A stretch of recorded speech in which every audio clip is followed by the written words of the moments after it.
Thanks for joining us for the Radikal Life podcast. Maybe you've heard us say that our weekly podcast guest is a module leader and you've wondered what that's all about. Radikal Life, the manual for optimal beingness, is a holistic, self-paced learning and coaching program for people seeking an optimized experience of being human. We've focused our program around 14 verbs: breathe, cleanse, clear, connect, create, do, intuit, meditate, move, nourish, rest, stretch, strengthen, and think. Each of these verbs makes up one module of the manual, which was created by a module leader who we believe embodies that verb. The manual for optimal beingness is ideal for people who've already done some healing work with a therapist, a healer, or on their own, and who are feeling pretty well grounded and stable, but really want to grow into their next iteration of themselves. We found that most people have areas of support and skill building that they still want to cultivate. Our Connect module leader has described this as progressing from functional to fabulous. Learn more about Radikal Life, the manual for optimal beingness, over on our website at radikal.life. Now on to today's interview. Hello and welcome to the Radikal Life podcast. My name is Marina Patrice Vare. My pronouns are they, them, and MP. And we're recording for you today on the unceded lands of the Lenni Lenape peoples. I'm excited to be here today with our Connect module leader. Would you like to introduce yourself? Hello, my name is Andrea Durham, and I am a personal and professional coach, as well as an attorney. And I created the Radikal Life Connect module, and I'm happy to be here to talk about it. Awesome. Would you like to begin by sharing what identities and communities are important to you? The world. Honestly, I think what's important to me and how people perceive me are often two different things. Yeah. So, I'm female, cisgendered female. I am an immigrant. I have multiple identities, whether it's as a person of African descent or a person of Asian descent. I think that those are enough to start with. Yeah, sure.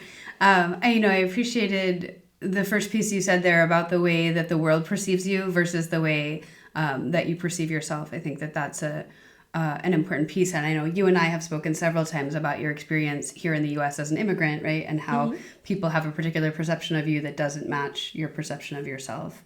So that was the first thing that was on my mind there. Is there anything you want to say about that? Well, I think that people can get very attached to labels as identity, whether you give yourself that label or somebody else gives you that label. And for me, what's important is to recognize language changes, circumstances changes.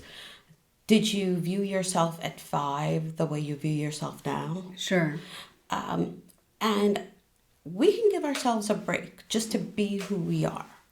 I absolutely believe in supporting how people identify themselves as a way to allow others to move through the world safely and myself to move through the world safely. Yes. However, I think often we get so attached to labels that we never go under it to really explore who we are.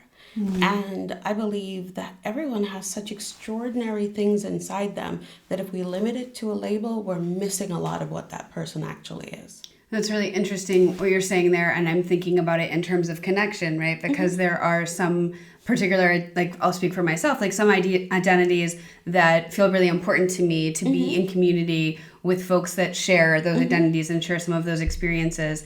And also, there's also this piece about wanting to see people for the fullness of who they are, right? And that really is how we make connection, right? Is that making space for the fullness of people beyond what we perceive about them, initially. Yeah, and also that I fully understand labels in terms of this is how I tell you, my label as an immigrant. It's just a fact. How that plays out for me can really vary depending on where I am and even in what country I'm in. Yeah.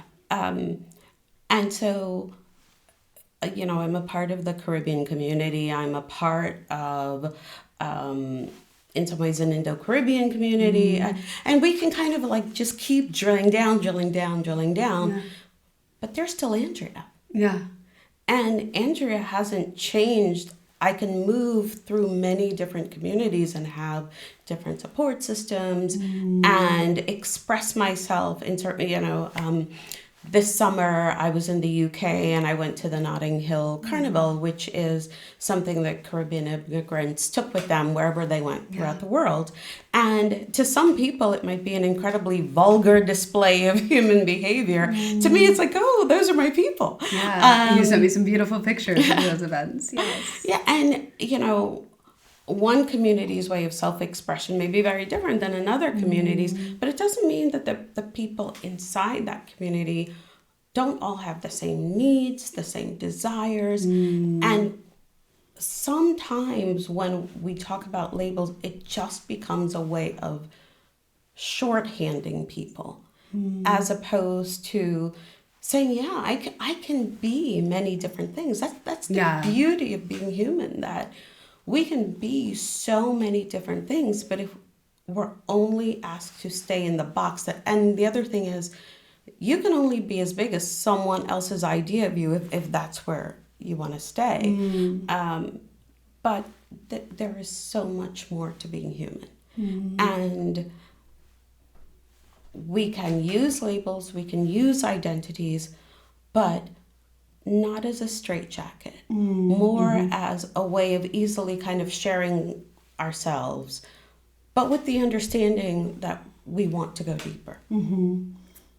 And I have, two questions I think I want to hit upon, but one of the things that comes to mind specifically, because I know this to be an important part of the way that you connect with folks, is this sense of curiosity, right? And I know you have said to me that like your particular combination of identities has created a paradigm of curiosity for you.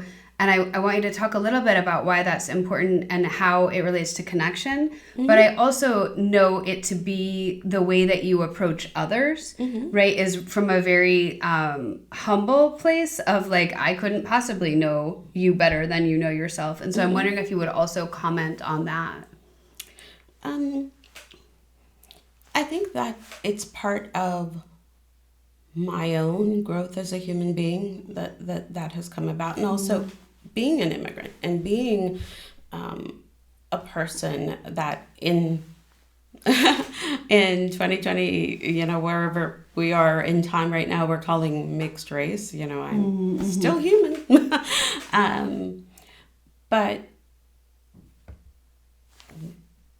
I am curious because I've used this example with you, the World Cup versus World Series example, where I came to the country in 1974. And when I came, I heard about this thing called the World Series. And I, of course, thought that meant, many countries were playing. So, well, countries are playing. Because I come from a world where when you use that word, it means the world is included in that. And of course, I got a very different response than I was expecting because I didn't understand the paradigm, being a child. And in my world, when you said World Cup, what it meant is that as many countries in the world as wanted to send a team, they competed, and then whoever won. They beat out everybody else in the world. Yeah. And at the time, Pele was, from Brazil, was like the biggest. He was like God, really. He really was. And so the concept that world meant something different. But then I still had to move through the world knowing that there was all of this other information. Yeah. But the people that I was engaging with didn't have that information, and it wasn't part of their paradigm. Yeah. And so even as they viewed me, they viewed my family, they viewed so many things. It was from a particular paradigm, and it's not that the paradigm is wrong. It's just there's more. And they didn't realize that there was more. And so for them, it meant that I needed to do things a certain way. I needed to behave a certain way, and I needed to think a certain way. But there was all of this other stuff that I knew and experienced and brought with me. Yeah. But that didn't really matter. And so for me, it is important. And not that I'm perfect at it, but I try to really approach people from their understanding of who they are, as opposed to my labels for them and my limited understanding. Because even with like the World Cup kind of in my head, there's still many things I don't know. But part of the journey of life is learning and growing and exploring and saying, okay, this works for now, but won't work in 5 years, or that's fine. And I value that. I value that we can explore, we can learn. I'm also a Unitarian, and one of our principles is the responsible search for truth and meaning. So when I, saw that as, I'm like, oh yeah, that's me. I'll sign up for that. Just no, when you go out into the world, and people know a lot of things, but leave a little room for learning more.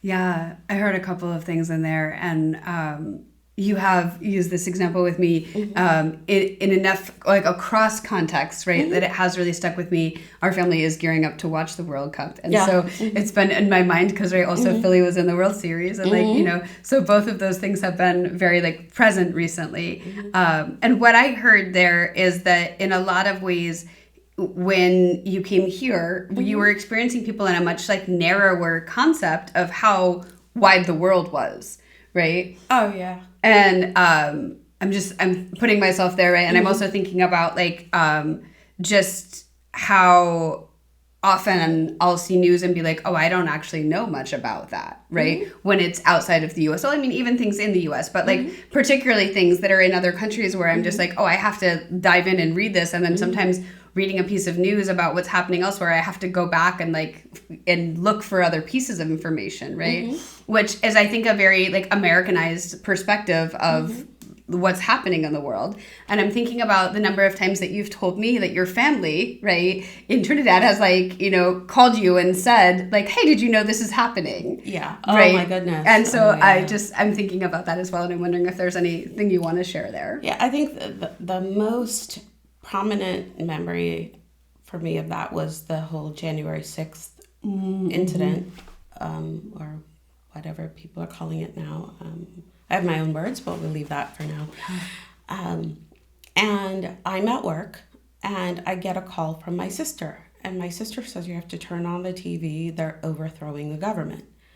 And how my sister found out is that my cousin in Trinidad calls her from Trinidad and says, your government is being overthrown. Are you okay? They were calling to find out if we were okay. And my sister was like, what are you talking about? That doesn't even make any sense. And she's like, turn on your TV. Your government is being overthrown. And to the rest of the world, that's what it looked like the government was being overthrown. So my cousin in another country 3,000 miles away calls my sister in real time to tell her what is happening in Washington, D.C. My sister then calls me, and I think we're all kind of, blown away by what we see happening. Yes. And it was just, wow, somebody else in another country had to call and tell you what was going on. Yeah. Or I remember a long, long time ago, some people may remember this, the whole Branch Davidian thing with the FBI and how they stormed the ranch in Texas. And I remember going home to visit on a trip. And of course I was working, so I don't watch TV during the day when I work. But my aunt is a housewife. And my aunt sat there, and she could tell you blow by blow what happened from when the FBI moved in and who did what next. And I'm sitting there and I'm listening to her, and she is basically a housewife in Trinidad recounting something that has happened in Texas in the United States. And she could tell me, oh no, that didn't happen. This is what happened. And I was like, okay, because our expectation is that, yes, of course you'll know what's happening with you, but you'll know what's happening around because we share a planet. Yeah. And even more, now with climate change, we really have to be aware of what's going on because it's life or death. And so, those were two little examples of that. No, those are great examples. And I think it also, I'm going to call it back to when at the beginning, when I said what identities and communities are important to you, and you said the world, like you meant that very literally. Oh, yeah. Right. And I really have appreciated that about your perspective because you often bring me out of a much narrower focus of like sort of what I have understood about the world. And your curiosity has often, for me, made me more curious about something. And so that for me has been a really important part of our friendship. Yeah. And I just, wanted to name that because it has shaped me in a lot of ways. I'm wondering if you want to talk a little bit about when you think of connection, what kinds of connections come to mind? I think like many people, it would be family, communities of origin, whether it's your nationality or, people doing ancestry and things like that now. And it's like, oh, where do you come from kind of thing. So I think that people think of that initially, and I think of that initially. But I also probably have a deep understanding that there's more than that. And I think this Connect module certainly came out of that, but even before I did the Connect module, there was something in me that was like, there's more. We are more connected than disconnected. And I actually believe the whole disconnection thing is propaganda.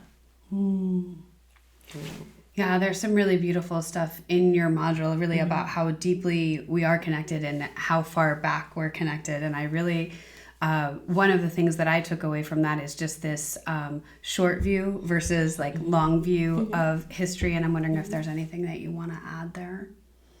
Yeah, I think that coming from the Caribbean, but also having Asian Indian ancestry, when people think of history in the West, they maybe go back 2,000 to 5,000 years.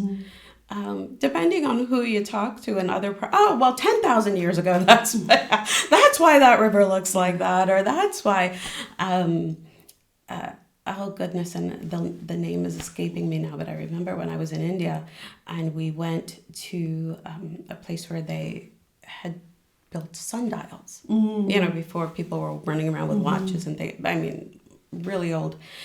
And the sundials were accurate to the millisecond before people were even counting milliseconds in the West.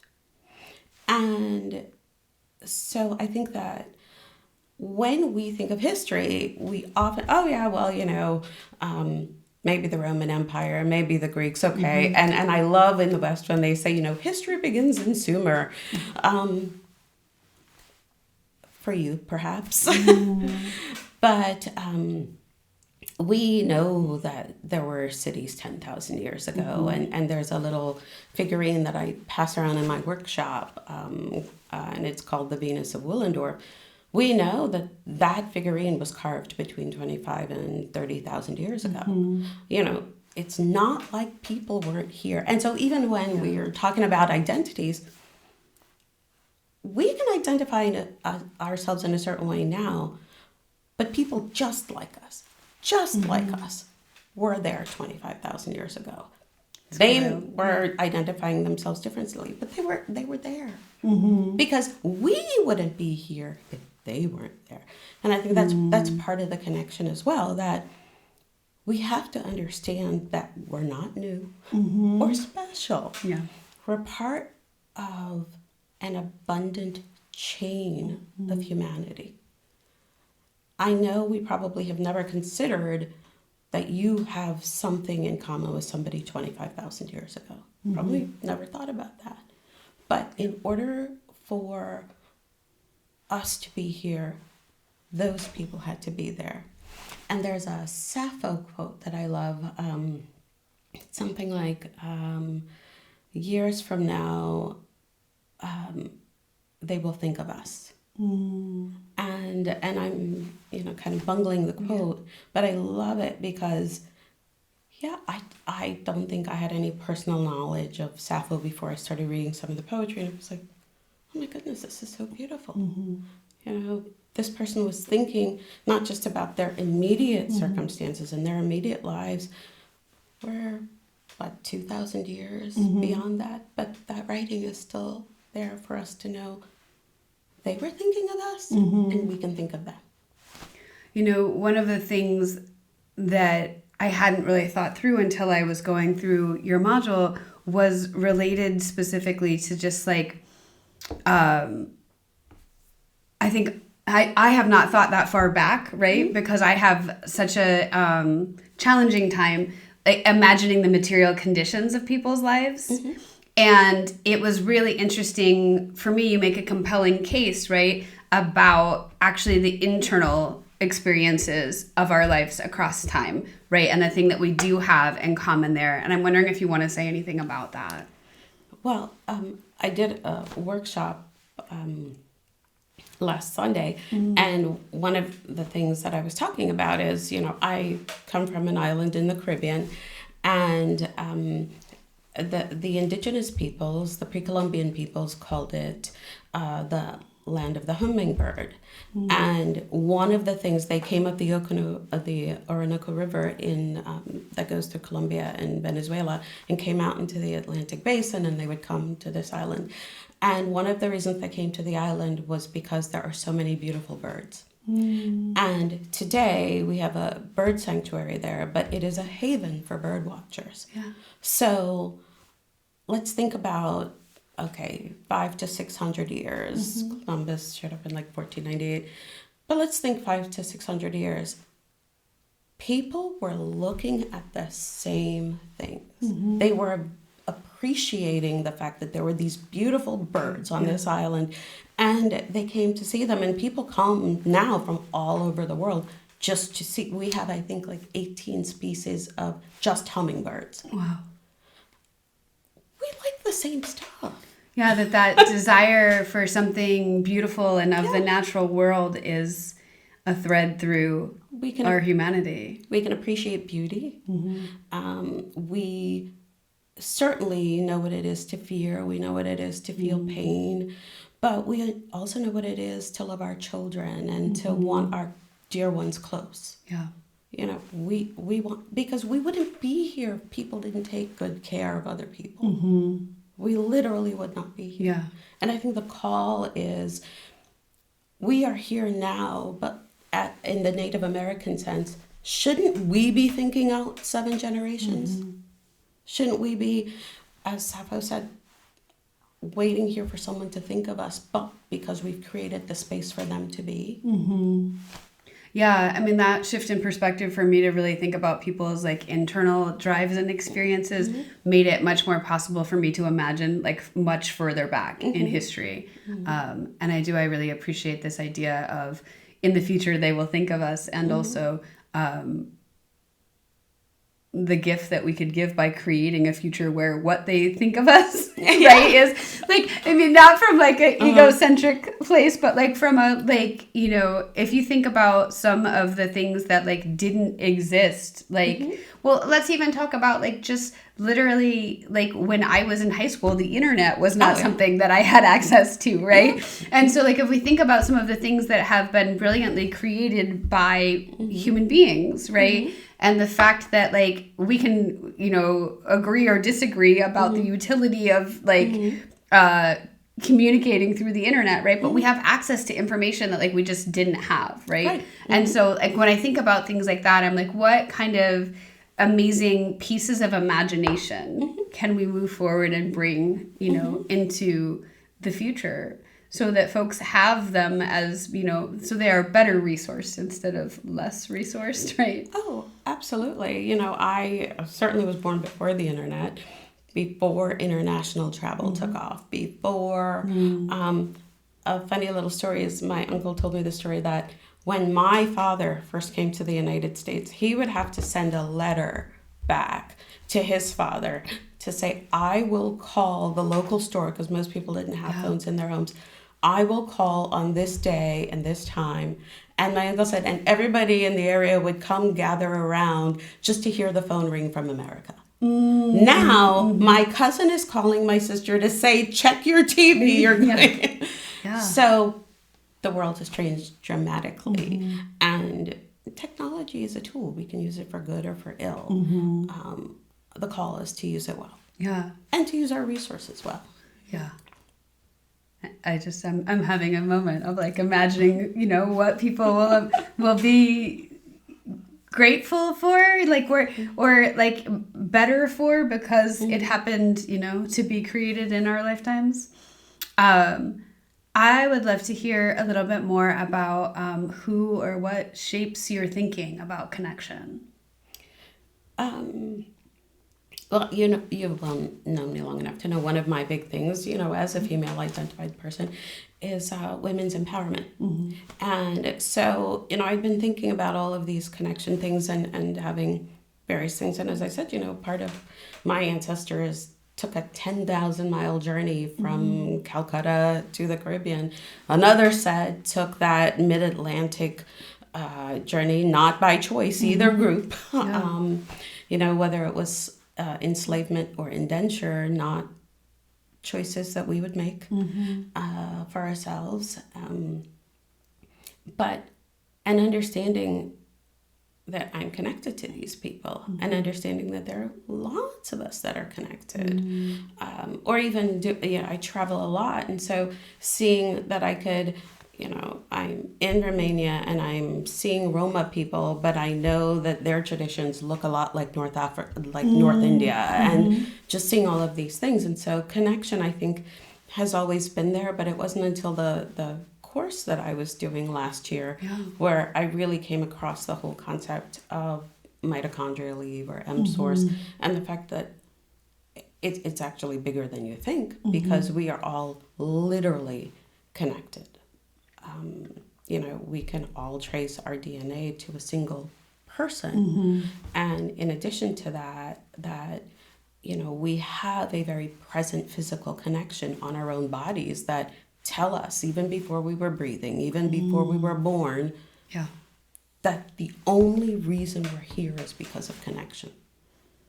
Yeah, I mean, I'm still taking that in, right? We've had this conversation several times, and, you know, I remember you telling me, it's been well over a year since you and I first talked about mitochondrial Eve, and I'm still, like, integrating that into my awareness and understanding, and I think sometimes the science stuff scares me, like, where I'm just like, I don't understand how that happens, but on an intuitive level, it really makes a lot of sense to me. And then, you know, a couple of months ago when you said to me, like, well, you can literally put your hand over your navel and know that you are connected, that really, like, it brought it to me in a really, like, embodied sense. And I think it keeps getting richer the more, like, we talk through it, the more I think about it, it really does get richer and richer.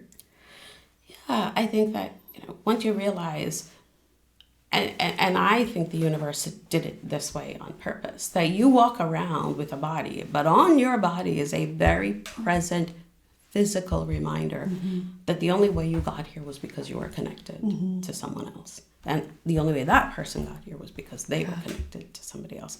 And then it goes back in an unbroken line for between 150 to 200,000 years. Yeah, it's big to take in. Yeah. But I think that is the purpose of connection. It really is to dispel the propaganda of disconnection. I love that. I would love to hear a bit more about your spiritual beliefs and how that helps you approach and understand connection. I know you to be a quite prayerful person, and so like I would love to hear you say more about that deep connection that you experience. For me, I'm a Caribbean person, and part of it is, for many Caribbeans, I can't say all, but I can say many, we don't really view the physical and the metaphysical as two different things. That's a very, very, very Western empirical idea of how you look at the world. We tend to come, especially in Trinidad, from so many different parts of the world, and we brought our beliefs with us. And so the supernatural is just the next step, you know. And I've spent time in mostly Christian circles, but in both charismatic or Pentecostal and non-charismatic circles. And one of the things the charismatic, we don't believe in all of that hocus pocus stuff. And my question to them would then be, well, why do you pray? Praying is metaphysical. And I absolutely believe in the power of prayer and the power to, you know, support people, not simply physically or financially, but to support to support them dealing with the spiritual forces around them. And I prayed for you this morning. Those ones go a long way, I know. Well, I just think that's how you care. Yes. That you harness the resources that you have, and whether it's a good thought that you have for somebody, or words that you use, or just standing in a space and kind of holding them in however you want to do it. But I believe that energy is real and that it's powerful. And I believe it is universal, and you know, I am a believer in God, but for some people that is an overwhelming concept and word, and also a painful one, depending on what, and I respect that. So, as I said, I'm a Unitarian. Huge contingent of Unitarians are atheists. Yeah. I'm perfectly comfortable in that space because I don't think what you believe has to change what I believe, and we can still go forward together. Yeah, I love that, and I just want to echo back that that I don't believe that what I believe, right, has to or what you believe has to diminish, right, what I believe. And I think that is I'm going to circle that back to your sense of curiosity, right? Is that I really I appreciate the way that you allow space for there to be multiple truths, right? And that is, it's a core belief of Unitarianism for sure. I think one of the spaces that I have always understood in the way that you talk about God, right, is that it is very expansive, right? And I'm thinking about this sort of trio of quotes that you shared in your third class, and I'm wondering if I want to pull that out here or not. Do you want to dive into that a little? Because I think that was, for me, it really speaks to sort of this deep connection across religious and spiritual traditions, and also because I think that it helps me see the way that you understand the world in a in a very concrete way, in a way that I'm I understand that. I could explain that to someone else. Oh, sure. Yeah. We went dark there again. Yeah. There we go. And even you, and I'm trying to remember the quotes now, but let me put it to you this way. Yeah. You are the parent of 3 children. Are they the same? No. Do they want the same things? Sometimes, but usually only when it's things like pizza and movies. Right. Do they express themselves in the same way? No. Do you love them any less? Nope. Why? Because I really believe that they are all a manifestation of the divine, and that my role is just to be in relationship with them. Yeah. Have they taught you things? Oh my gosh, yes. Yeah. Because wildly different things sometimes, and sometimes not the lesson that I'm looking for. But yeah. And the power, I love that the elephant analogy where, one person's touching the trunk, one person's touching the tail, one person's touching the leg. Yeah. Let's understand that as human beings, we are finite. And I had the blessing of a Hindu grandfather and a spiritual Baptist grandmother. And they were married, lived in this, and it's funny because, we celebrate Diwali, and my grandmother is not even Hindu, but she was the primary cook for Diwali, really? I struggled, for a long time I was an evangelical Christian, as you know, and one of the things I struggled with was the limited idea about God. And I would always have to go back to Hinduism to say, no, it's bigger than that. It's bigger. And as big as you think it is, it's bigger than that. Yeah. And I believe, and it's my belief, that the being that created us and allows us to be, that being wants us to shine. But we do, because we keep clinging to all of the things. Well, you're a this label or a that label, and therefore this is what you do and this is how you are.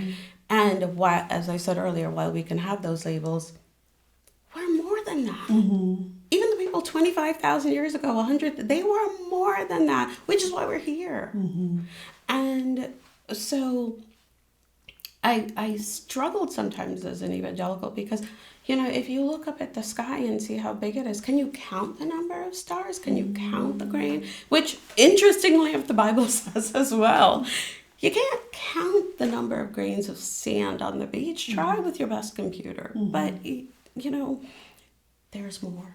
And if we approach things, and even our connection as a paradigm of, this is what I know, but I'm going to leave a good bit of space for what I don't know and grow into that. And then once I get there, there'll be more and I'll have to grow into that. Yeah. But I think that's why we're here.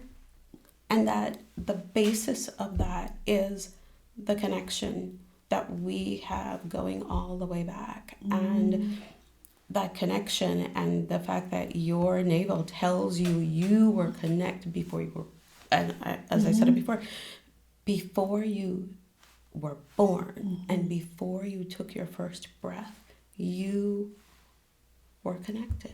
You were plugged in. And that, we can have difficult relationships with our parents, grandpa, the relatives that we know. But what I'm talking about is the life force itself that created you. The life force itself that said you will be here. That connection is very, very real. And, it's what pushed us into this space that is Earth right now. Yeah, and I'm thinking about this sort of idea that, like, the very same thing that animates me animates you, right? Oh, yeah. And so it's just for me, that was a perspective that really, it gave me a greater sense of there's something more to people that I dislike or disagree with, right? Or this, you and I have talked about this idea of, like, seeing the divine in every person, right? And that is not easy at all times, and it is not. But there is something about that approach that makes it impossible for me to diminish people to their worst behaviors and their worst, yeah. Do you want to say more about that? Sure. And it doesn't mean we have to, closely embrace everyone, or we have to be discerning people about what is safe for us and what is appropriate for us. I know there are certain places that just wouldn't be safe for me. I don't hate those people. I just know in that circle, I would not be safe. And sometimes it's not even a matter of physical safety. It can be a matter of mental, emotional, or even spiritual safety. There are circles where people have a particular understanding of something. And so if I'm in that circle, it won't serve me. It will actually be a lot of hard work for me to maintain myself in that space, which is, kind of why I had to leave certain spiritual communities. It did not serve me to be the best me I could be. But it doesn't mean those people don't have a right to exist. It doesn't mean those people aren't also fruit of the divine, and also more specifically, fruit of that mitochondrial E, or that M source person, because we don't really know what they call themselves. But anybody you see is a product of that connection. Anybody. Think of the worst people you can think of. They're the product of that too. And as I said, it's not that we have to fully embrace everybody and love, but we do have to recognize that people do have a right to be here. And because I think it feeds into the second class in the module, which is about abundance. Because often we approach things with a paradigm of scarcity. Well, there's only so much, and I got to get mine first, and, we got to make sure. And it's like, well, think of the billions of people that had to exist just for us to show up here. I mean, it's literally beyond the billions. We are a product of abundance. And part of our job is to express that. But if we're not taught that, if we're not clear on the fact that abundance is the standard, is the truth, that connection is the standard, is the truth, then we go off in really bad directions. I mean, just think, if Columbus got on that ship and said, let me go see who is here and let me embrace them. Yeah, what could I learn from them? What can I learn from them? How could I share with them? And because interestingly enough, we know that many of those people were willing to share. Yeah. How different would it be? Yeah. So much of the pain is generated by us. And it's generated from our fear and from our belief that we aren't connected to each other. And that somehow, one of the things I also talk about is in the classes is, that hierarchy. Well, I'm above you. And No, we all got here through womb. All of us. Yeah. Somebody smarter than us designed that. Beautiful. Yeah.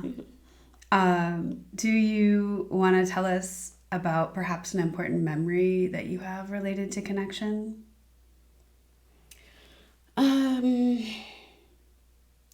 Actually, I thought about that when I was reading through some of the things. As I said, I travel a lot, and there are many times I travel alone. And one of the things that has always struck me is the willingness of people who I don't know, have never met, to be kind and helpful. And I remember I was in an airport in India, and I think I was leaving like Calcutta or something like that. But, I'm in the airport, and I walk through, and there's a guide there who was helping me for a little while, but this woman, she was sitting with all of her bags, and she saw me, and she's like, you come, you have to sit here with me. You come and you sit here with me. I never met her before. I've not seen her since. And first of all, I was just stunned, but something prompted her to make sure that I was okay. And I'm kind of getting teary because you have to come and sit here with me. And she, wanted to make sure that I got on the plane. She wanted to and it was, connection. And that she thought I was worthy of her care. And I have had that happen many a time in traveling, because sometimes I'm not even speaking the language. And people have just stepped up and out of nowhere sometimes. And it's, thank you. Yeah, and I think it speaks to that, that internal desire for connection across, language, across place, across everything, right? That there is something about the way you move through the world, right? That is attractive to people that you're encountering. And I think that is that's like a vital life force about you that I have seen in action, and and accessible, right, to others as well. Like just that desire to be in deep relationship. But I think that it's way more about them than me. Tell me more. The people that I admire in the world are people like Mother Teresa or Raoul Wallenberg or Oscar Schindler. These are people who, if you look up their backgrounds, they could have lived very comfortable lives. But they decided that they could be catalysts in the world to care for others. Mm-hmm. And to this day, I don't think we still don't know what happened to Raoul Wallenberg. But basically, he saw the Holocaust happening. He was like, this is wrong. Mm-hmm. Let me see who I can save and who I can help. Yeah. I admire those people because they get onto the playing field not because of their own direct interest, Yes. but because there's something deeper inside of them that says, we all matter. Mm-hmm. And so, you know, even in those situations where people have been kind and helpful, it wasn't about me. It was about them. Like, I still remember this woman, and she just, you. And she was like, you have to come here and sit with me. Yeah. And she just pulled me in. Mm-hmm. I didn't even know. But what a powerful and extraordinary person. Mm-hmm. And, you know, it wasn't like she gave millions, because I think people often think, oh, well, when I get to this place, then I can do that, or then I can, and it's like, no, she just saw me, realized I was alone, and was like, okay, that's somebody's daughter. Mm-hmm. That's somebody's sister or what. Yeah. But her heart opened. Yeah. And we can all do that. Mm-hmm. Well, and I'm also just thinking about that desire to meet someone, right? When they are so open to you as well, right? Like to have that offer, that offer of care, and to really like step in and accept and receive that. And what a key component that is of connection, right? Like not just the giving, but also the being willing to receive and open. Yeah. Yeah, it was, I mean, for me, it was just because, it's not like I could hang out with people in the airport. I was all by myself. And I still remember that kindness, and I remember the kindness of so many, many others who just, okay, well, you wait here with us until, things get better, and then, Yeah. Or I was coming out of Mother Teresa's burial site, because the hospice and the burial site are two different places, and I walked out into the street, and I very ignorantly thought, I'll just get a taxi. It wasn't that easy, and this man just saw me, and he's like, where are you trying to go? Because and I was like, oh, okay, I'm hearing English, and he hailed a taxi. He explained to the taxi driver where I wanted to go, and I got into the taxi, and I remember thinking, I don't know where this man's taking me. And the taxi driver took me exactly to where I needed to go. And, those two people could have done things very differently. Yeah. But they didn't. Why? Yeah. Mm-hmm. And that's in us. Yeah. That's in us. That's why we're all here. That's how we can show up. Well, and I'm just thinking, for me, how lovely it is to share this space with you and have you literally be cataloging these kindnesses, right? Because I think that is a very particular approach to being in the world. And, I think that those are certainly offerings of gratitude, right? But I think it is, I will say sometimes when I am struggling, I'm in a place of like grudge or discontent right, and I sometimes forget to like run back through that Rolodex of kindnesses, and so I'm thinking about that like right now in this moment as like a practice, as something that I could like literally take away from this moment and like move out into the world with and experience greater depth of connection because of it. Yeah, and I'm not perfect, I have my not so good days either. Sure. But your question was definitely a prompt to remember all of the kindnesses and also to expect it.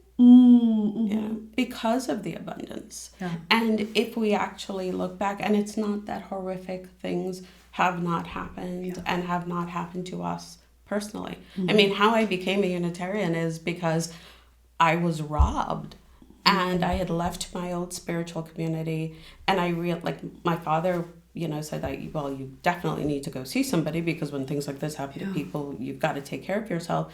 And so I got a therapist, but what I realized is I knew that spiritual community was something that really, really supported me. So out of that very, very bad circumstance.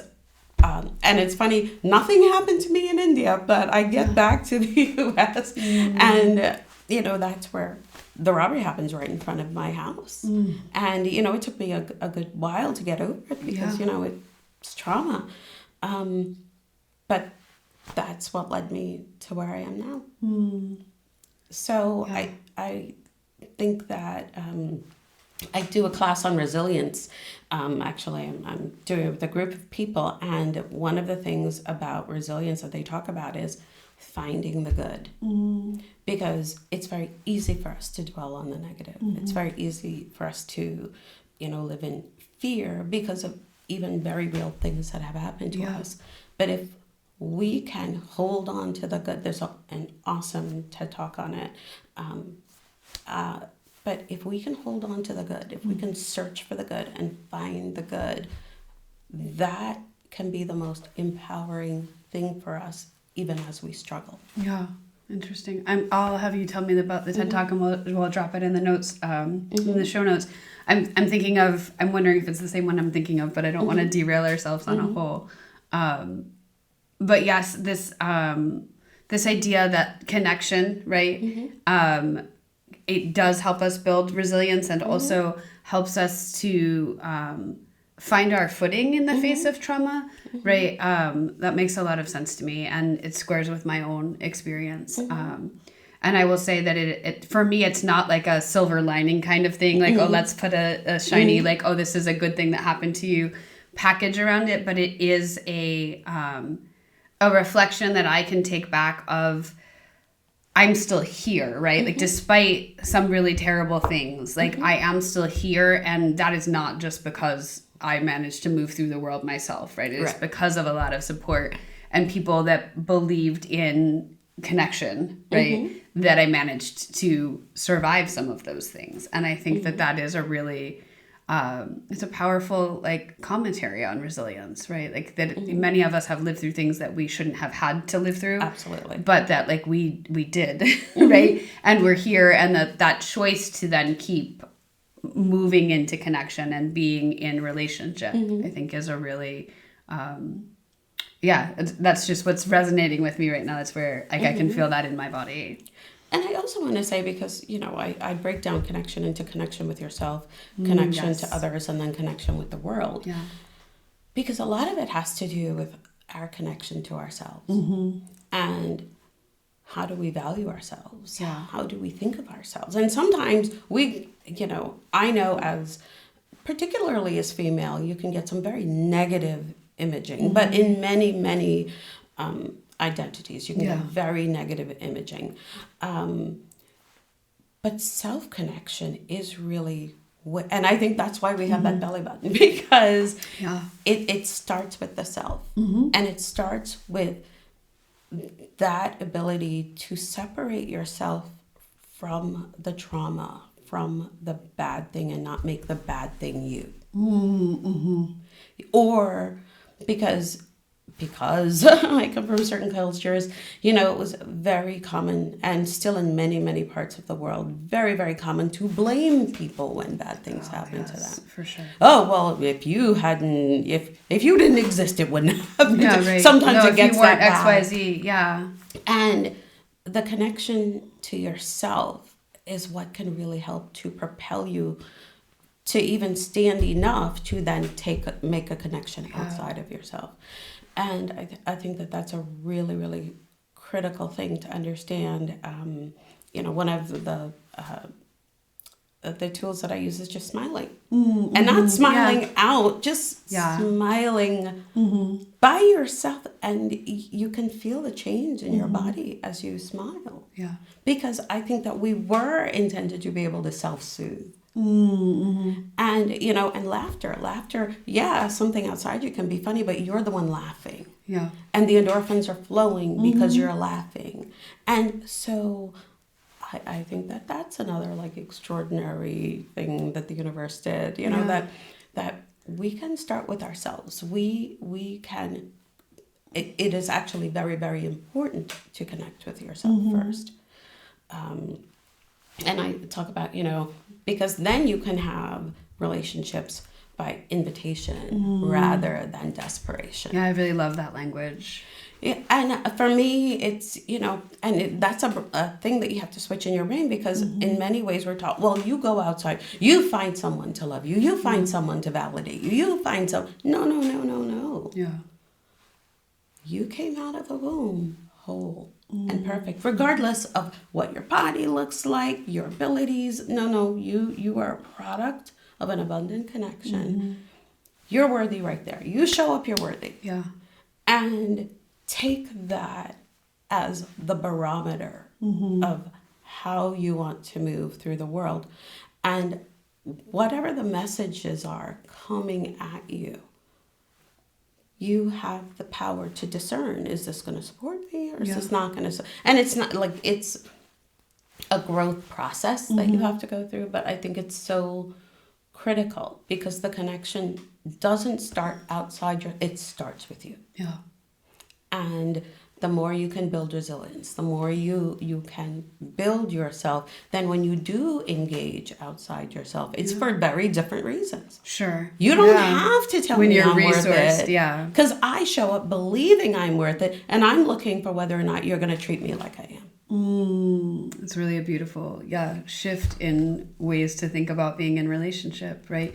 And the whys of being in relationship, right? If it's not just to like get your needs met, because in some ways you have resourced yourself, right? And I don't mean it in the sense that like everyone has all of their needs met all the time, but I mean that like when you have a deep source, right?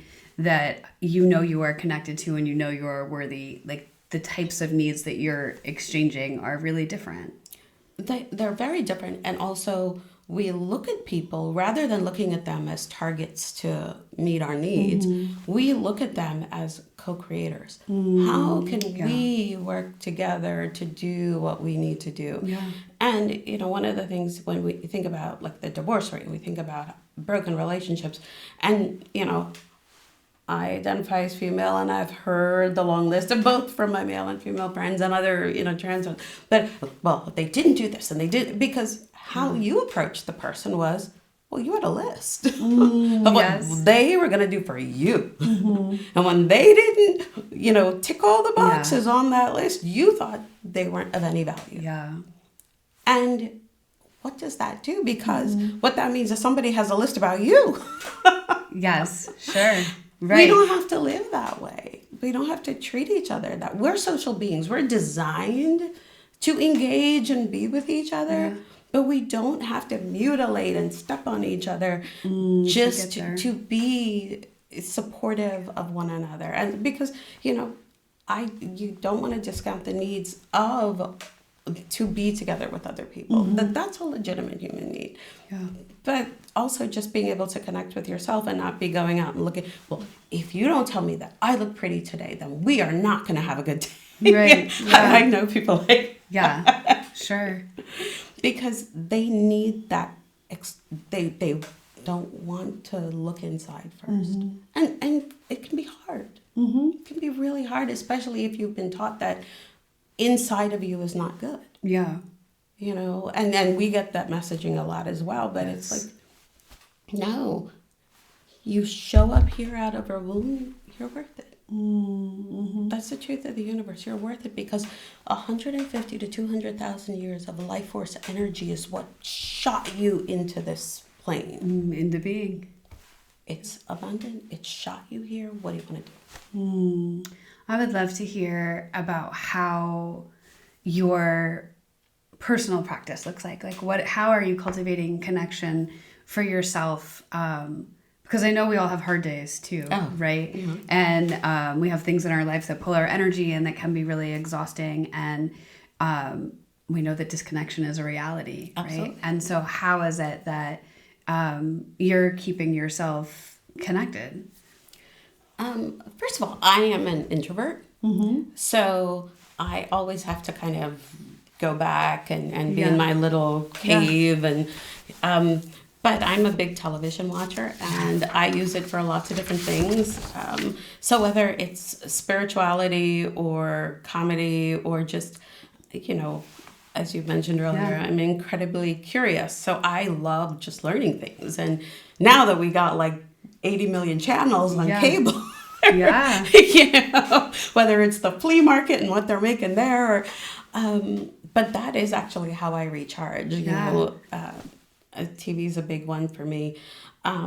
The other thing is just smiling and laughing. And I had not realized how much I smile until someone pointed it out to me. She says, every time I walk by your office, you just smile.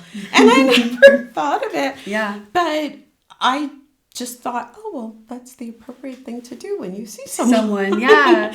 Yeah.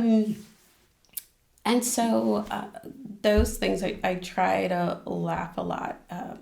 I do have a spiritual community, which I find not just supportive, but also feeds my curiosity. So I can do the women's empowerment class, and I can do like all kinds of things that fill me and that feed my curiosity and that help me to do things that support others. Yeah. So those are some of the things that I do. And then, of course, I believe in God, and I believe that I'm a child of God, and I don't think that that's about perfection or, you know, fitting into someone's box of who you are. Yeah. But I feel that connection very deeply. I do feel the connection to my ancestors very deeply. It's a long story, but I'll tell you about that another time. But they did show up in a tantric yoga meditation, just like my family, because, you know, they just show up. Yeah. They don't ask. But I do feel that, and that was part of, you know, going to India. It was not that I planned to go to India, but it just organically happened. Yeah.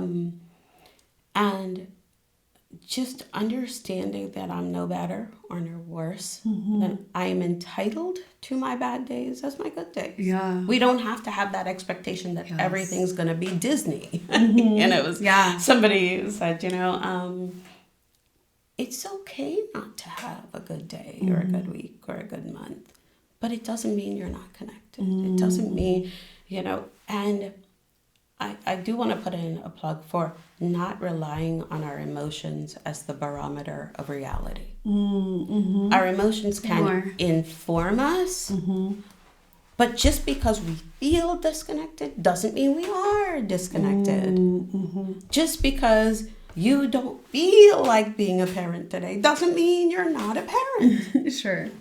And so sometimes there's a huge emphasis on just how you feel. And it's not that our feelings are not valid. It's just that they are not the only barometer of truth. I appreciate that. And so when we feel less than, and I have felt that many a day, or not big enough to handle what is coming at us, or we just have to go back to the baseline of what is true. Yeah. Because we can feel insecure and not enough, but then is it really true? Is it somebody's idea about who we are? And I think we were talking about that. There's this Bruce Lee quote that I love, and it's, you know, like, to hell with circumstances, I create opportunities. Because people think a lot of things about me. All right, you can keep thinking those things. And the real work is for me not to think those things about myself. Oh, I hear you there. And so just really, really understanding what my feelings are, understanding what my needs are, but going back to the baseline of what is true and being empowered enough to kind of override a lot of those negative beliefs and feelings enough to get to the next spot where you make the best decision for yourself. Because often when we don't feel good, we make real bad decisions. Yeah. You know? And so humanity, there's a phrase common to man, and even that's gendered, but it's, you know, common to humanity. We're all going to go through it at some point. That's just life. If we expect it to be perfect, then we've probably already lost the battle. Yeah. But we can go through it holding on to the truth, and even reaching out and holding on to somebody else's hand, like that woman, because I wasn't expecting that woman to be so, like, almost like a mom, then you have to sit here with me, you know. But if you need that, if you need that, you can find it. And it shows up in unexpected places at Yes. unexpected times. Yes. Like an airport in India. You know. I love it. We're getting close to my final question here for you. And I'm wondering if there's anything that's on your mind or your heart that we haven't hit on yet that you want to make sure we have a chance to share. I would just encourage people to really look into the Connect module and into connection. Because it's the basis of everything, of how we move through the world. And particularly for people who are not feeling that good right now, look into it. It's there for you. I appreciate that. Well, let's close with, what is your vision for a radical life? For me, I'm a coach, and I'm all about tools. And I look at Radikal Life as a toolbox with 14 tools that you can learn how to use them to improve your life. Because that's what you use a tool for. You use a tool to improve your life. Sure. Or to improve something, to fix something, to take care of something. That's what I look at it as a toolkit that you can use to really live a radical and empowered life.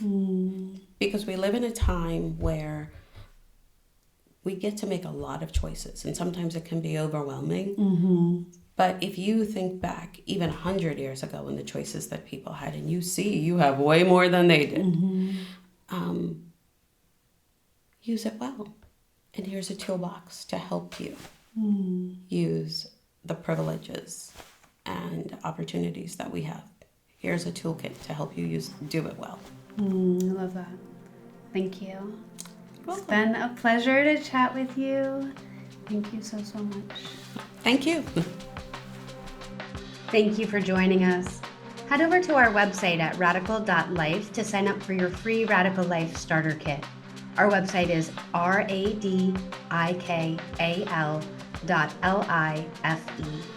The Radikal Life podcast is produced by me, Marina Patrice Vare, and edited by Cassidy Vare. Our theme music was created by MeeZy. Radikal Life is a co-creation with Manjot Singh Khalsa and Radikal Healing. Connect with us on social media, Radikal with a K.